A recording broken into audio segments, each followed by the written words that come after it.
बिस्मिल्लाहिर्रहमानिर्रहीम अस्सलाम वालेकुम। मैं ਤੁਹਾਡਾ ਮੇਜ਼ਬਾਨ ਅਫਜ਼ਲ ਭੱਟੀ ਮੌਜੂਦ ਆ ਅੱਜ ਦਾ ਪ੍ਰੋਗਰਾਮ ਗੱਲ ਵੇਲੇ ਦੀ ਨਾਲ। ਤੇ ਅੱਜ ਪੁੱਛਾਂਗੇ ਜੱਟ ਸਾਹਿਬ ਦੇ ਕੋਲੋਂ ਕਿ ਅੱਜ ਗੱਲ ਵੇਲੇ ਦੀ ਕੀ ਹੈ। ਬੜੀ ਸਾਹਿਬ ਬਹੁਤ ਸ਼ੁਕਰੀਆ ਕਿ ਤੁਸੀਂ ਸਾਡੇ ਪਿੰਡ ਆਏ।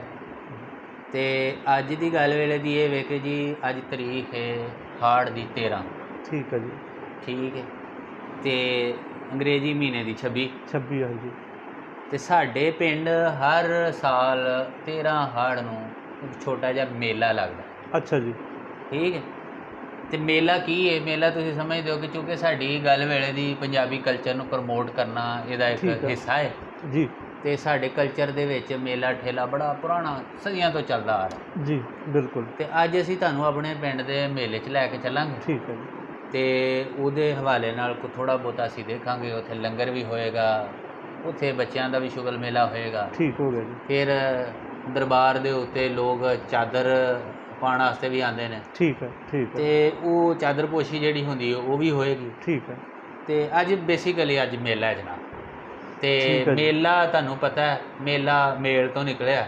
ਠੀਕ ਹੈ। ਜਿੱਥੇ ਲੋਕਾਂ ਦਾ ਹਾਂਜੀ ਮੇਲ ਜੋਲ ਹੁੰਦਾ। ਹਾਂਜੀ ਬੜੇ ਕੋਈ ਚਾਰ ਲੋਕ ਇਕੱਠੇ ਹੋ ਜਾਣਾ ਉਹਨੂੰ ਮੇਲਾ ਹੀ ਮੇਲਾ ਕਹਿੰਦੇ ਨੇ। ਠੀਕ ਤੇ ਬੇਸਿਕਲੀ ਤੇ ਇਹ ਪੰਜਾਬੀਆਂ ਦੇ ਬਹਾਨੇ ਹੁੰਦੇ ਹਨ। ਜਦੋਂ ਸਾਦਾ ਜ਼ਮਾਨੇ ਸਨ ਕਿ ਚਾਰ ਲੋਕ ਇਕੱਠੇ ਕਰਕੇ ਠੀਕ ਹੈ ਨਾਲ ਨਾਲ ਦੇ ਪਿੰਡਾਂ 'ਚੋਂ ਇੱਕ ਜਗ੍ਹਾ ਦੇ ਉੱਤੇ ਆ ਜਾਂਦੇ ਸਨ। ਠੀਕ ਹੈ। ਤੇ ਉੱਥੇ ਸ਼ੁਗਲ ਮੇਲਾ ਹੋ ਜਾਂਦਾ ਸੀ। ਠੀਕ ਹੈ ਜੀ। ਤੇ ਉਹ ਸ਼ੁਗਲ ਮੇਲਾ ਜਿਹੜਾ ਛੋਟਿਆਂ ਤੋਂ ਲੱਗ ਕੇ ਬਜ਼ੁਰਗਾਂ ਤੱਕ ਸਾਰੇ ਲੋਕ ਉਸ ਸ਼ੁਗਲ ਮੇਲੇ ਨੂੰ ਇੰਜੋਏ ਕਰਦੇ ਹਨ। ਉਹ ਸਾਡੀ ਰਸਮ, ਉਹ ਸਾਡਾ ਸਮਝ ਲਓ ਕਿ ਕਲਚਰ ਚੱਲਦਾ ਆ ਰਿਹਾ। ਠੀਕ ਹੈ। ਉਹੀ ਅੱਜ ਤੁਹਾਨੂੰ ਅਸੀਂ ਵਿਖਾਉਣ ਜਾ ਰਹੇ ਹਾਂ ਤੇ ਆਪਣੇ ਨਾਜ਼ਰੀਨ ਨੂੰ ਵੀ ਦਿਖਾਵਾਂਗੇ। ਤੇ ਹੁਣ ਅਗਲਾ ਪੜਾਓ ਤੁਹਾਡਾ ਜੀ ਮੇਲੇ।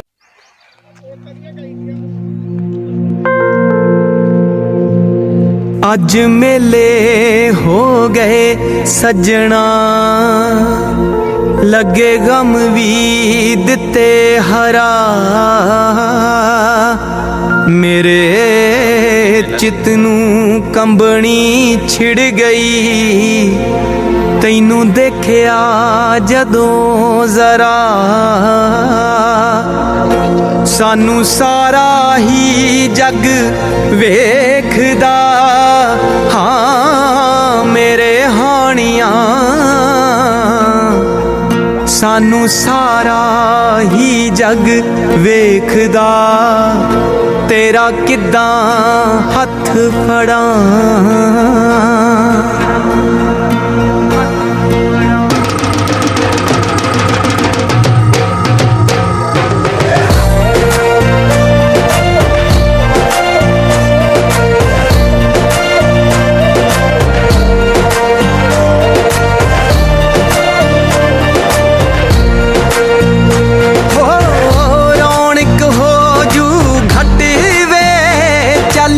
ਮੇਲੇ ਨੂੰ ਚੱਲੀਏ ਹੋ, ਰੌਣਕ ਹੋ ਜੂ ਘੱਟ ਵੇ, ਚੱਲ ਮੇਲੇ ਨੂੰ ਚੱਲੀਏ, ਮੱਲਾ ਕੱਢ ਕੁੜਤੇ ਦੇ ਵੱਟ ਵੇ, ਚੱਲ ਮੇਲੇ ਨੂੰ ਚੱਲੀਏ,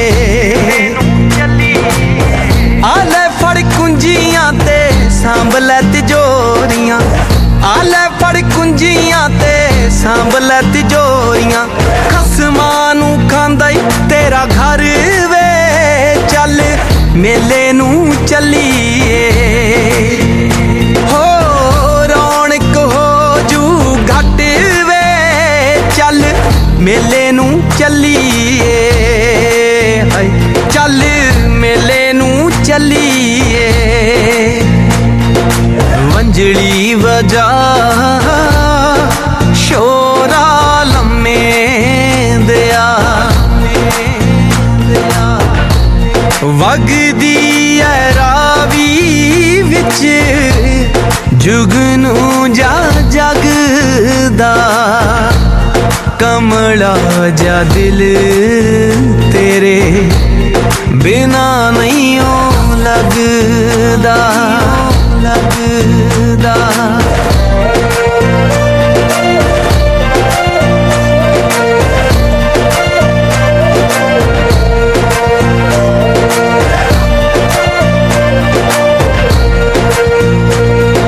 ਵੰਜਲੀ ਵਜਾ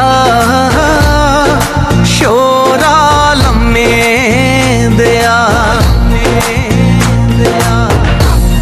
ਵਗਦੀ ਐ ਰਾਵੀ ਰਾਹੀ ਆਉਂਦੇ ਜਾਂਦੇ ਪਾਰ ਦੇ ਮਹਿਕਦੇ ਗੁਲਾਬ ਸਾਡੇ ਸੱਜਣਾ ਦੇ ਪਿਆਰ ਦੇ ਮਹਿਕਦੇ ਗੁਲਾਬ ਸਾਡੇ ਸੱਜਣਾ ਦੇ ਪਿਆਰ ਦੇ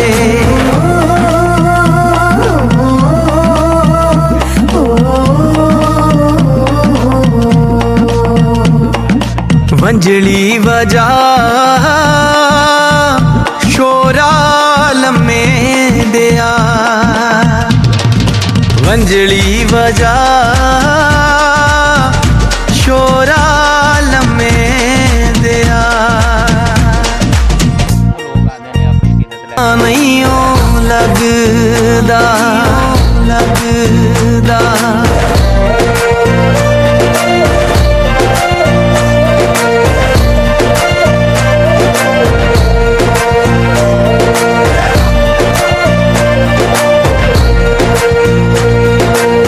ਵੰਜਲੀ ਵਜਾ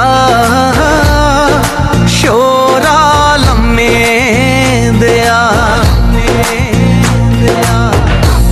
ਵਗਦੀ ਐ ਰਾਵੀ ਰਾਹੀ ਆਉਂਦੇ ਜਾਂਦੇ ਪਾਰ ਕਿ ਮੇਲਾ ਸਾਡੇ ਕਲਚਰ ਦਾ ਹਿੱਸਾ ਹੈ ਔਰ ਅੱਜ ਤੋਂ ਨਹੀਂ ਸਾਲ ਦੇ ਉੱਤੋਂ ਮੇਲੇ ਲੱਗਦੇ ਆ ਰਹੇ ਨੇ ਹਾਂਜੀ ਔਰ ਮੇਲੇ ਦਾ ਅਗਰ ਮਤਲਬ ਲਓ ਉਹਨਾਂ ਤੇ ਮੇਲ ਹੈ ਬਹੁਤ ਸਾਰੇ ਲੋਕਾਂ ਦਾ ਹਾਂਜੀ ਠੀਕ ਹੈ ਇੱਥੇ ਲੋਕ ਆਉਂਦੇ ਨੇ ਕੁਝ ਲੋਕ ਆ ਕੇ ਆਪਣੇ ਮਨ ਦੀਆਂ ਮੁਰਾਦਾਂ ਪੂਰੀਆਂ ਕਰਦੇ ਨੇ ਕੁਝ ਆ ਕੇ ਆਪਣੇ ਮਨ ਨੂੰ ਸ਼ਾਂਤ ਕਰਦੇ ਨੇ ਮੇਲਾ ਸਾਡੇ ਕਲਚਰ ਦਾ ਹਿੱਸਾ ਹੈ ਔਰ ਰਹੇਗਾ ਕਿਸੇ ਅੱਜ ਜਦੀਦ ਦੌਰ ਆ ਗਿਆ ਪਹਿਲੇ ਹੁੰਦਾ ਸੀ ਕਿ ਲੋਕ ਆਉਂਦੇ ਸਨ ਆ ਕੇ ਇੱਥੋਂ ਜਨਾਬ ਉਹ ਜਲੇਬੀਆਂ ਮੇਸੂ ਇਹ ਬੜੀ ਸਗਾਤ ਹੁੰਦੀ ਸੀ ਮੇਲੇ ਦੀ ਕਿ ਆਪਣੇ ਬੱਚਿਆਂ ਵਾਸਤੇ ਉਹਨਾਂ ਲੈ ਕੇ ਜਾਣੀਆਂ ਔਰ ਬੱਚਿਆਂ ਨੇ ਵੀ ਜ਼ਿੱਦ ਕਰਨੀ ਜੀ ਅਸੀਂ ਜਾ ਕੇ ਤਾਂ ਉੱਥੇ ਜਲੇਬੀਆਂ ਹੁਣ ਚੁੱਕੇ ਜਿੱਦਤ ਆ ਗਈ ਹੈ ਤੇ ਹਰ ਥਾਂ ਹਰ ਸ਼ੈ ਹੀ ਲੱਭਦੀ ਹੈ ਲੇਕਿਨ ਉਸ ਦੇ ਬਾਵਜੂਦ ਕਿਸੇ ਨਾ ਕਿਸੇ ਸ਼ਕਲ ਦੇ ਵਿੱਚ ਅੱਜ ਵੀ ਪਿੰਡਾਂ ਦੇ ਵਿੱਚ ਮੇਲੇ ਮੌਜੂਦ ਨੇ ਔਰ ਇਹ ਜਿੰਨੀ ਦੇਰ ਮੇਲੇ ਮੌਜੂਦ ਰਹਿਣਗੇ ਸਾਡੇ ਕਲਚਰ ਦੀ ਸਾਡੀ ਤਹਿਜ਼ੀਬ ਦੀ ਇਹ ਨੁਮਾਇੰਦਗੀ ਕਰਦੇ ਰਹਿਣਗੇ ਅਸੀਂ ਥੋੜ੍ਹੀ ਦੇਰ ਪਹਿਲਾਂ ਗੱਲ ਲਾ ਰਹੇ ਸੀ ਸਾਡੇ ਨਾਲ ਭਾਈ ਨਵਾਜ਼ ਸਾਹਿਬ ਸਨ ਮਤਵੱਲੀ ਨੇ ਇਹ ਦਰਬਾਰ ਦੇ ਪੀਰ ਜੁਮੇ ਸ਼ਾਹ ਸਰਕਾਰ ਬਾਬਾ ਜੀ ਤੇ ਉਹਨਾਂ ਦੀ ਦਰਗਾਹ ਦੇ ਉੱਤੇ ਮੁਖਤਲਿਫ ਪਿੰਡਾਂ 'ਚੋਂ ਲੋਕ ਆ ਕੇ ਆਪਣੀ ਅਕੀਦਤ ਦਾ ਇਜ਼ਹਾਰ ਕਰਦੇ ਨੇ ਕੱਲ੍ਹ ਵੀ ਚਾਦਰਾਂ ਚੜ੍ਹੀਆਂ ਇਹ ਹੁਣ ਵੀ ਸਾਡੇ ਪਿੱਛੇ ਢੋਲ ਵੱਜ ਰਿਹਾ ਤੁਸੀਂ ਦੇਖ ਸਕਦੇ ਹੋ ਕਿ ਇਸ ਟਾਈਮ ਵੀ ਕੋਈ ਪਾਰਟੀ ਜਿਹੜੀ ਆਪਣੀ ਮੁਰਾਦ ਉਹਨਾਂ ਦੀ ਪੂਰੀ ਹੋਈ ਹੈ ਜਾਂ ਆਪਣੀ ਮੁਰਾਦ ਵਾਸਤੇ ਉਹ ਇਹ ਚਾਦਰ ਲੈ ਕੇ ਆਏ ਨੇ ਹੁਣ ਇੱਥੇ ਚਾਦਰ ਚੜ੍ਹੇਗੀ ਉਸ ਤੋਂ ਬਾਅਦ ਦੁਆ ਸ਼ੁਆ ਹੋਏਗੀ ਬਾਕੀ ਅੱਜ ਸਾਰਾ ਦਿਨ ਲੰਗਰ ਜਨਾਬ ਹੋਰ ਵੀ ਕੁਝ ਹੋਏਗਾ ਹੋਰ ਇੱਥੇ ਜਨਾਬ ਭੰਗੜਾ ਪਏਗਾ ਅੱਛਾ ਇਹ ਜਿਸ ਤਰ੍ਹਾਂ ਤੁਹਾਂ ਪੁੱਛਿਆ ਸੀ ਨਾ ਪਹਿਲਾਂ ਭਾਈ ਨਵਾਜ਼ ਨੂੰ ਇਹ ਇੱਕ ਮਿੰਟ ਜੀ ਭੱਟੀ ਸਾਹਿਬ ਸਾਡੇ ਨਾਲ ਚਾਚੇ ਹੋਰੀ ਵੀ ਆ ਗਏ ਨੇ ਤੇ ਅਸੀਂ ਚਾਚੇ ਹੋਰਾਂ ਨੂੰ ਵੀ ਆਪਣੀ ਗੁਫ਼ਤਗੂ ਸ਼ਾਮਲ ਕਰਦੇ ਹਾਂ ਲੰਗਰ ਨੂੰ ਛੱਡ ਦਿਓ ਚਾਚਾ ਹੁਣ ਜੱਟਾਂ ਹਾਂ ਫਕੀਰਾਂ ਨੂੰ ਤੇ ਕੱਢ ਦਿੱਤਾ ਇੱਥੋਂ ਵਿਚਾਰਿਆਂ ਨੂੰ ਉਹ ਨਹੀਂ ਅੱਛਾ ਠੀਕ ਉਹ ਚੀਜ਼ ਇਹ ਹੈ ਕਿ ਤੁਹਾਂ ਸਵਾਲ ਕੀਤਾ ਸੀ ਪਹਿਲਾਂ ਪੁੱਛਿਆ ਇਸ ਪਿੰਡ ਦਾ ਨਾਂ ਇਹ ਪਿੰਡ ਕਿਹੜਾ ਇਹ ਪਿੰਡ ਉਹ ਪਿੰਡ ਹੈ ਕਿ ਜਿਹੜਾ ਦੂਸਰਾ ਨਾਂ ਪੂਰੀ ਦੁਨੀਆ 'ਚ ਨਹੀਂ ਹੈ ਅੱਛਾ ਇਹ ਇੱਕ ਤਾਰੀਖੀ ਗੱਲ ਜੇ ਭੱਟੀ ਸਾਹਿਬ ਕਿ ਇਸ ਪਿੰਡ ਦਾ ਨਾਂ ਹੈ ਲੁੱਟਰ ਨਾਂ ਦਾ ਪੂਰੀ ਦੁਨੀਆ 'ਚ ਹੋਰ ਪਿੰਡ ਨਹੀਂ ਹੈ ਇਹਦੀ ਕੋਈ ਵਜ੍ਹਾ ਕੀ ਇਹ ਲੁੱਟਰ ਨਾਂ ਬੜਾ ਯੂਨੀਕ ਜਿਹਾ ਹੈ ਹਾਂਜੀ ਇਹ ਵਾਹਦ ਪੂਰੀ ਦੁਨੀਆ 'ਚ ਇੱਕ ਹੀ ਪਿੰਡ ਹੈ ਜਿਹਦਾ ਨਾਂ ਲੁੱਟਰ ਹੈ ਲੋ ਜੀ ਅੱਜ ਅਸੀਂ ਨਵੀਂ ਗੱਲ ਸੁਣੀ ਜੇ ਕਿ ਲੁੱਟਰ ਮੈਂ ਪਿੰਡ ਪਾਕਿਸਤਾਨ ਲੈਵਲ ਤੇ ਨਹੀਂ ਪੂਰੀ ਦੁਨੀਆ ਲੋ ਚਾਚੇ ਹੋਰਾਂ ਨੇ ਬਹੁਤ ਵੱਡਾ ਦਾਅਵਾ ਕੀਤਾ ਕਿ ਜੀ ਇਹ ਪਿੰਡ ਉਹ ਪਿੰਡ ਹੈ ਕਿ ਜਿਹੜੇ ਨਾਂ ਦਾ ਹੋਰ ਕੋਈ ਪਿੰਡ ਹੀ ਨਹੀਂ ਹੈ ਜਦਕਿ ਇੰਡੀਆ ਪਾਕਿਸਤਾਨ ਦੇ ਵਿੱਚ ਤੁਹਾਨੂੰ ਪਤਾ ਬਹੁਤ ਸਾਰੇ ਪਿੰਡ ਜਿਹੜੇ ਨੇ ਉਹ ਇੱਥੇ ਵੀ ਉਹੀ ਨਾਂ ਵੱਜਦੇ ਨੇ ਤੇ ਉੱਥੇ ਵੀ ਉਹੀ ਨਾਂ ਵੱਜਦੇ ਨੇ ਕਈਆਂ ਨਾਵਾਂ ਦਾ ਭੁਲੇਖਾ ਵੀ ਪੈਂਦਾ ਅਸੀਂ ਟਪਿਆਲਾ ਕਹਿੰਦੇ ਤੇ ਉਹਨਾਂ ਦਾ ਪਟਿਆਲਾ ਹੈ ਹਾਂਜੀ ਉਹ ਭੁਲੇਖੇ ਵੀ ਲੇਕਿਨ ਇਸ ਪਿੰਡ ਦਾ ਭੁਲੇਖਾ ਵੀ ਨਹੀਂ ਜੇ ਪੈਂਦਾ ਅੱਛਾ ਉਹਦੀ ਕੀ ਵਜ੍ਹਾ ਕਿ ਇਸ ਪਿੰਡ ਦੇ ਵਿੱਚ ਜਿਹੜੇ ਅਸੀਂ ਰਹਿੰਦੇ ਆ ਨਾ ਇਹ ਜੱਟਾਂ ਦਾ ਪਿੰਡ ਅਸੀਂ ਜੱਟ ਵੀ ਖਾਸ ਆ ਸਾਨੂੰ ਪਤਾ ਲੋਕ ਕੀ ਕਹਿੰਦੇ ਨੇ ਸਾਡਾ ਜਿਹੜਾ ਕਬੀਲਾ ਸਾਡੀ ਹਾਲ ਹੈ ਭਾਂਗੜੀਏ ਅੱਛਾ ਭਾਂਗੜੀਏ ਅਸੀਂ ਅਲਹਮਦੁਲਿਲਾ ਹੁਣ ਚਾਦਰ ਆਈ ਆ ਹਾਂ ਬੀਬੀਆਂ ਵੀ ਭੰਗੜਾ ਪਾਣਾ ਬੰਦਿਆਂ ਵੀ ਭੰਗੜਾ ਲਓ ਜੀ ਮੌਜਾਂ ਹੋ ਗਈਆਂ ਕਿ ਹਾਂਜੀ ਅਸੀਂ ਬਾਬੇ ਦਾ ਜਸ਼ਨ ਜਿਹੜਾ ਨਾ ਸਾਰੇ ਹੀ ਮਨਾਉਂਦੇ ਆ ਠੀਕ ਹੋ ਗਿਆ ਪੂਰਾ ਕਰਨੇ ਆ ਅਸੀਂ ਐਸਾ ਨਹੀਂ ਹੈ ਕਿ ਕੋਈ ਉਹ ਪੁੱਤਰਾ ਮੈਂ ਅੱਜ ਲੰਗਰ ਲੈਣਾ ਯਾਰ ਉੱਥੋਂ ਯਾਰ ਲੰਗਰ ਲੈਣਾ ਕੀ ਕਰਨ ਡਏ ਹੋ ਤੁਸੀਂ ਅੱਛਾ ਯਾਰੋ ਤੁਸੀਂ ਤਾਂ ਭਾਈ ਖਰੇ ਵਿਹਲੇ ਹੋ ਤੇ ਅਸੀਂ ਤਾਂ ਲੰਗਰ ਨਹੀਂ ਜੀ ਗੱਲ ਇਹ ਵੇ ਕਿ ਠੀਕ ਹੈ ਚਾਚਾ ਜੀ ਤੁਸੀਂ ਆਪਣਾ ਲੰਗਰ ਲਵੋ ਚਾਚੇ ਹੋਰਾਂ ਨੇ ਗੱਲ ਇਹ ਦੱਸੀ ਕਿ ਇੱਕ ਤੇ ਲੁੱਟਰ ਨਾਂ ਦਾ ਪਿੰਡ ਹੋਰ ਪੂਰੀ ਦੁਨੀਆ 'ਚ ਕੋਈ ਨਹੀਂ ਦੂਜੀ ਗੱਲ ਇਹ ਵੇ ਕਿ ਭਾਈ ਇਹਨਾਂ ਭੰਗੜਾ ਵੀ ਪਾਣਾ ਤੇ ਲੰਗਰ ਵੀ ਲੈਣਾ। ਹਾਂਜੀ। ਲਿਆਦਾ ਚਾਚਾ ਤੁਸੀਂ ਲੰਗਰ ਲਵੋ, ਆਹੋ ਯਾਰ, ਠੀਕ ਹੈ। ਇਹ ਤਾਂ ਮੈਨੂੰ ਵੇਖਦੇ ਬੰਦੇ ਤੇ ਲੱਗਦੇ ਜਿੱਥੇ ਆ। ਜਿੱਥੇ ਵੀ ਸਾਡੇ ਦੇਖਣ ਵਾਲੇ ਨੇ ਹਾਂਜੀ। ਹੱਸਦੇ ਰਹੋ, ਵਸਦੇ ਰਹੋ, ਐਸੇ ਤਰ੍ਹਾਂ ਹੀ ਜੱਗ ਜਿਉਂਦਿਆਂ ਦੇ ਮੇਲੇ। ਫਿਰ ਇਨਸ਼ਾਅੱਲਾ ਤੁਹਾਡੇ ਨਾਲ ਮੁਲਾਕਾਤ ਹੈ। ਰੱਬ ਰਾਖਾ।